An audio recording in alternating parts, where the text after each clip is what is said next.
শহীদ আবু সাঈদের পরিবার আবু সাঈদের ভাস্কর্য না বানানোর জন্য অনুরোধ করেছেন। এ বিষয়টিকে কিভাবে দেখছেন?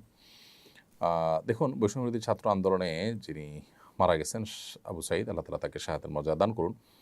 তার পরিবারের একটা চিঠি আমিও দেখেছি যে তার বাবা সেটি লিখে অনুরোধ করেছেন। অনেকেই তাকে স্মরণীয় করে রাখবার জন্য তার ভাস্কর্য নির্মাণ করতে চেয়েছেন। তার প্রতি ভালোবাসা প্রকাশ করতে গিয়ে তার বাবা বলেছেন সে ব্যক্তিগতভাবে ধার্মিক মানুষ ছিল। আমরা তার ফেসবুক স্ট্যাটাসগুলো দেখেছি যে সে পরিষ্কার একজন ধার্মিক মানুষ ছিলেন এবং বাবা-মা ধার্মিক। যার কারণে তারা এটি না করার অনুরোধ করেছেন। এখানে আমাদের জন্য অনেক বড় একটি শিক্ষা রয়েছে। আমি এটাকে খুব পজিটিভ এবং ভালো একটা উদ্যোগ দেখতে পাচ্ছি। মানুষকে স্মরণীয় করে রাখার জন্য আসলে ভাস্কর্যের কোনো প্রয়োজন নেই। মুহাম্মদ সাল্লাল্লাহু আলাইহি ওয়াসাল্লাম পৃথিবীতে সবচেয়ে স্মরণীয় বরণীয়। তার কোনো ভাস্কর্য পৃথিবীতে নেই। ভাস্কর্য থাকলেই মানুষ স্মরণীয় বরণীয় হয় না। অনেক সময় ভাস্কর্য থাকার পরও মানুষ অপমানিত হয় এবং অসম্মানিত হয়। বিধায় মানুষকে স্মরণীয় বরণীয় বা সম্মানিত করবার জন্য